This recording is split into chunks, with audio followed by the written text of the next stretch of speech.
Hey, welcome back to the South Stands, a Buckeye football podcast by Ohio State fans for Ohio State fans from the West Coast. I'm your host, Zach Moore. Today is Sunday, November 19th, 2023, and I'm here with a few thoughts on number 2 Ohio State's 37-3 win over unranked Minnesota in the Buckeyes season home finale in the Horseshoe last night. The Buckeyes are 11-0 and headed to Ann Arbor next Saturday for what amounts to a winner-take-all matchup with number 3 Michigan. The winner of that game will face the Iowa Hawkeyes in the Big Ten title game in Indianapolis on December 2nd. I also want to spend a little time talking about Michigan's narrow escape over Maryland yesterday in College Park. Actually, I want to start there. Let's start there. The Wolverines barely escaped College Park yesterday with a 31-24 win over Maryland. I thought this was a really good call by Paige in our preview pod on Thursday. He thought Michigan might get caught looking ahead to Ohio State and struggle in this game, and I think he may have been right about that. Though one also wonders how much the ongoing investigation into the sign-stealing scandal at Michigan and the absence of Jim Harbaugh on the sidelines might have also factored into yesterday's performance. Offensive coordinator Sherrone Moore was elevated to head coach for the second week in a row. And, things look good early for Michigan in this game. They jumped out to a 23-3 second quarter lead in this game. But Maryland would come roaring back to cut the Michigan lead to 29-24 going into the fourth quarter. And the Terps had their opportunities to win this game. They had 3 fourth quarter possessions with the chance to take the lead and just could not capitalize. And, we saw the yin and yang of Taulia Tagovailoa in this game. On the one hand, Tagovailoa led Maryland on 3 different touchdown drives to keep the Terps in this game.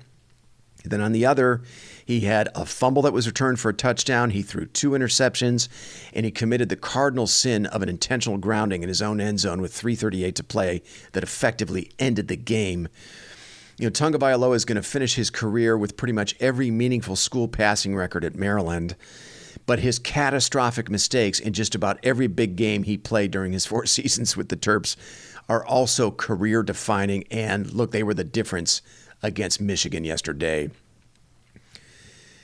I thought the Michigan offense did not look great yesterday. They struggled mightily against the Terps, and J.J. McCarthy in particular really struggled. He finished 12 of 23 for 141 yards and a terrible interception in the end zone at the end of the first half. He threw 2 other passes that should have been intercepted in the first half. And I think it was midway through the fourth quarter, McCarthy missed a wide open Cornelius Johnson on a go route that should have gone for an easy touchdown and probably would have ended the game at that point. McCarthy was 0 of 6 on pass attempts longer than 15 yards in this game. Now, no doubt the absence of Roman Wilson did not help matters for McCarthy. Wilson had to lead the game in the first quarter after taking a big hit on his only catch of the game. And with no real threat from the Michigan passing game, the Maryland defense was able to load the box against the Michigan run game, and they held the Wolverines to 150 yards on 45 carries. That's only 3.3 yards per carry. Only 291 yards of total offense for Michigan in this game. It's the second week in a row their offense has been held under 300 yards. Blake Corum finished with 94 yards on 28 carries. Only 3.4 yards per carry. It was, I guess you could call it a workmanlike performance. Definitely not flashy, not explosive, not all that impressive. Michigan's only points in the fourth quarter of this game were the 2 that were awarded to them on the Tagovailoa intentional grounding from his own end zone. Now, look, I want to be careful here because we remember how poorly the Michigan offense played last year against Illinois the week before Ohio State, which, as I've said many times on this podcast, fooled everyone, including Jim Knowles, into thinking that their offense had no chance against the Buckeyes, and we remember how that turned out. But, man, I've watched every down of Michigan's last 2 games, and I'm sorry, I do not see a championship caliber offense. I do not see explosiveness. Even with Roman Wilson, I do not see any dynamic threats on the outside at receiver. I see a quarterback in J.J. McCarthy who is struggling with his accuracy right now. It's clear the Michigan coaching staff does not trust him. McCarthy only attempted 1 pass after the 6-minute mark of the second quarter last week against Penn State. And yesterday, Michigan ran 68 offensive plays against Maryland, and they only allowed McCarthy to throw it 23 times. I also see a Michigan running attack that is several notches below where it was a year ago. I mean, after finishing the 2022 season fifth nationally in rushing offense at 239 yards per game and third in yards per attempt at 5.58, Michigan is only 50th nationally in rushing offense this season, averaging 171 yards per game. That's down 68 yards from last year. And they're only averaging 4.4 yards per attempt this season, which is 54th nationally. That's a full yard below their per carry average from last season. A full yard. That is not insignificant. And on defense, as good as Michigan has been, and I believe they are legitimately good, I think it's fair to say that Maryland was the first competent passing attack the Wolverines faced all season. And I thought the Terps had a lot of success throwing the ball yesterday. Tagovailoa finished 21 of 31 for 247 yards. That's 8 yards per attempt. And if you look at how Michigan fared against the run last week against Penn State, they never really stopped the Penn State run game. Kaytron Allen averaged 6 yards per attempt in that game. For some reason, and this is probably why Mike Yurcich is now out of a job, Allen only got 12 carries in that game. He was criminally underutilized. Michigan never had to prove that they could stop him. And I'm looking at a Buckeye offense right now that brings a passing attack with playmakers on the outside that are, suffice to say, well beyond anything Michigan has faced this season into this game against the Wolverines next week. They're also bringing a running back in Trey Henderson that, let me put it this way. If Kaytron Allen is going for 6 yards a pop against the Michigan defense, I tend to think Henderson will have similar success, at least. I like Ohio State's chances offensively against the Michigan defense in this game from what I've seen out of the Wolverines in these last two games. So I'm going to have a lot more to say about Michigan in our preview pod later this week. But I couldn't help myself. I had to spend a few minutes on the Wolverines today. It is, after all, officially Michigan week. Okay, I have a few items from the Minnesota performance yesterday I want to talk about. Again, the Buckeyes win at 37-3. Now, I'm going to assume you watched and you know what happened, so I'm not going to do a full recap for you here. I'm going to start with TreVeyon Henderson. 15 carries, 146 yards, 2 touchdowns. That included a 75-yarder on the first play from scrimmage in the third quarter. Henderson finishes the night with a staggering 9.7 yards per attempt. He is running as well as any back in the country right now. I think he's the most explosive running back in the country. After a productive freshman season and an injury-riddled 2022 season, Henderson is healthy, and he's finally found his ceiling. Over his last 5 games, Henderson has 603 yards rushing with 6 rushing touchdowns. His 6.73 yards per carry average leads the Big Ten. And I said it last week, when he's running like this, he changes the calculus for the Ohio State offense. I also think what's changed about Henderson, and this is one of the big criticisms of his game, is his vision or lack thereof. I mean, he hasn't always been able to find the running lanes during his career at Ohio State. That no longer appears to be the case. I don't know what's changed, but he seems to be finding the holes more consistently now than ever before. And now that he's completely healthy, he has the burst to get through them and make things happen at the second level. I also like what Henderson has been doing down to down. He's just been better at taking what's there and squeezing every yard out of every carry. His reemergence allows the Buckeyes to play complementary football on offense, which is huge at this time of the year.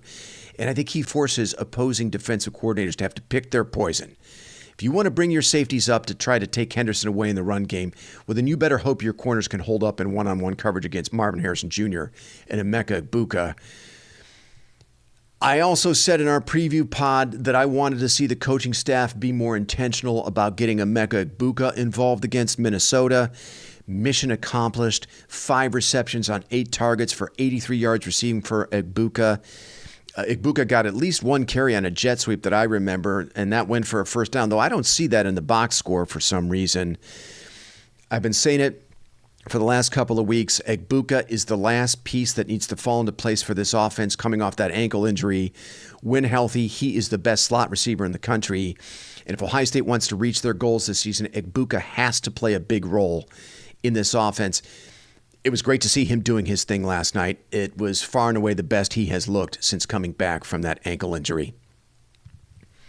I thought it was a solid night for Kyle McCord, though he wasn't as sharp as he was against Michigan State.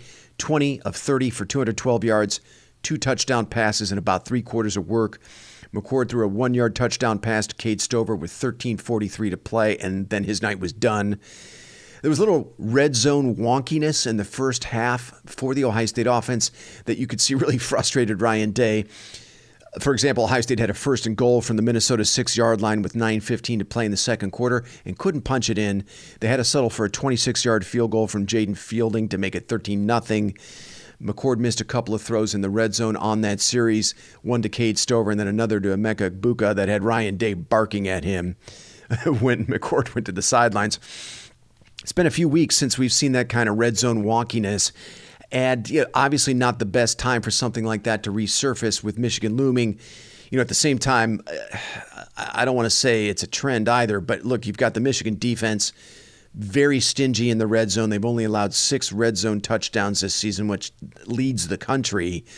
So hopefully we just chalk that up to maybe Ohio State not being quite as focused as they could be with an overmatched opponent in Minnesota. But maybe a little something to keep your eye on as the Buckeyes head toward this big matchup with Michigan. They need to be efficient in the red zone and convert those red zone opportunities to touchdowns, every time they get down there. I thought the first half was a bit of a slow-moving slog. And I thought they did a good job flipping the field on the Buckeyes. In special teams, Minnesota punter Mark Crawford pinned Ohio State inside their own 13-yard line on 4 straight first-half punts.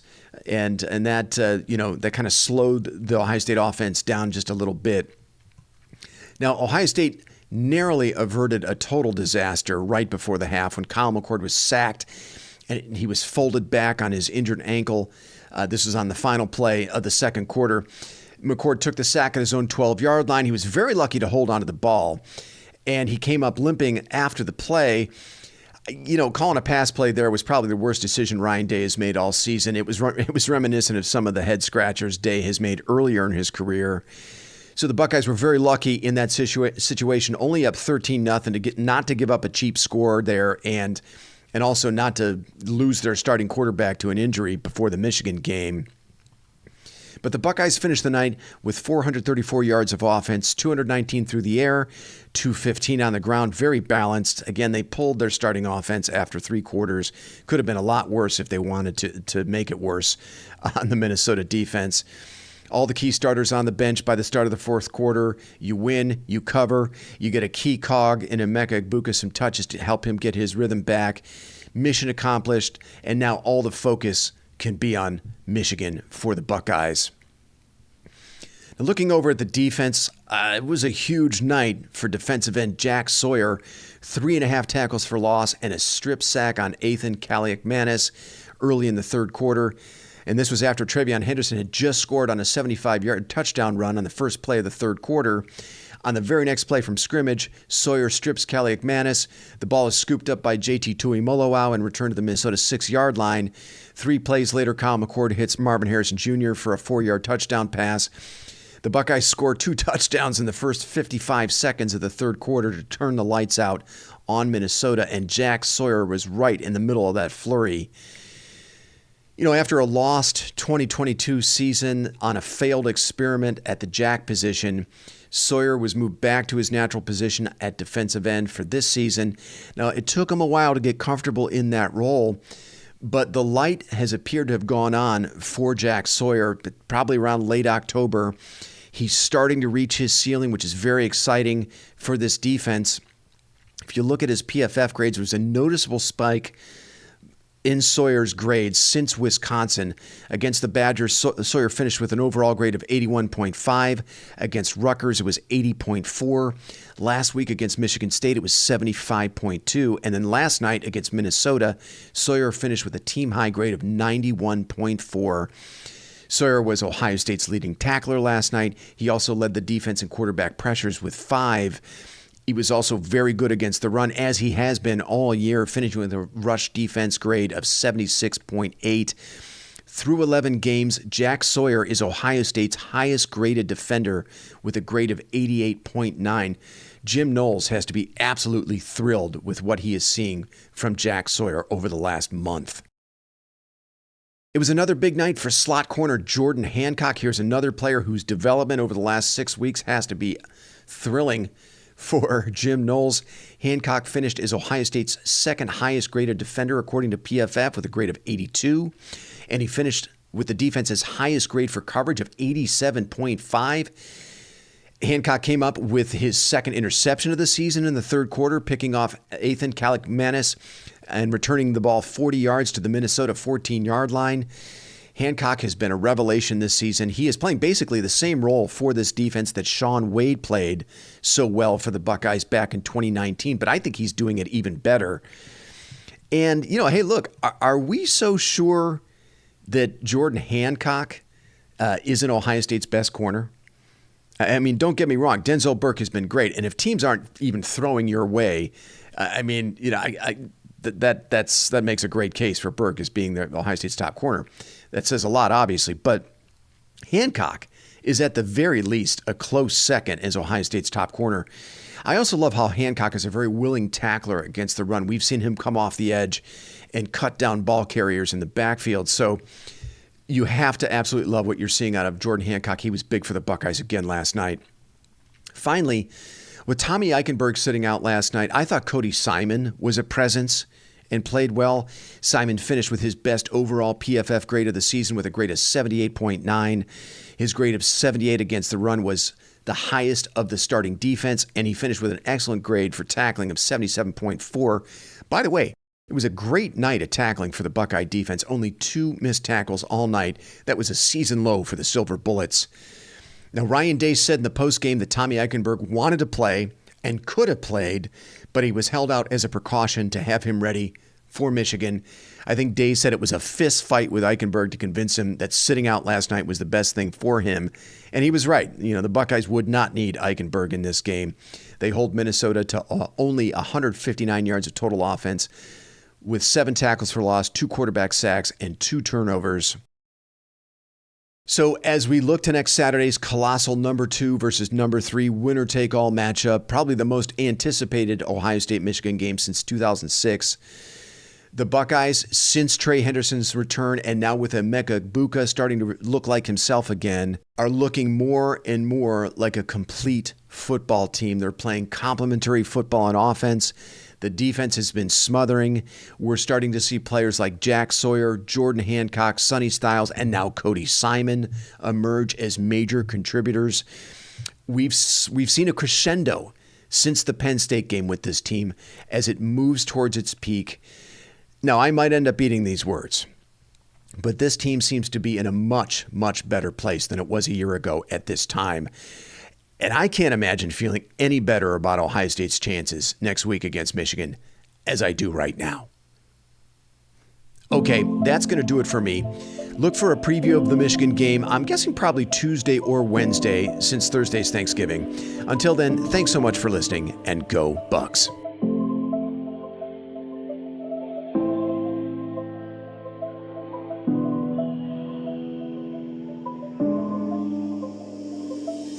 You've been listening to the South Stands, a Buckeye football podcast.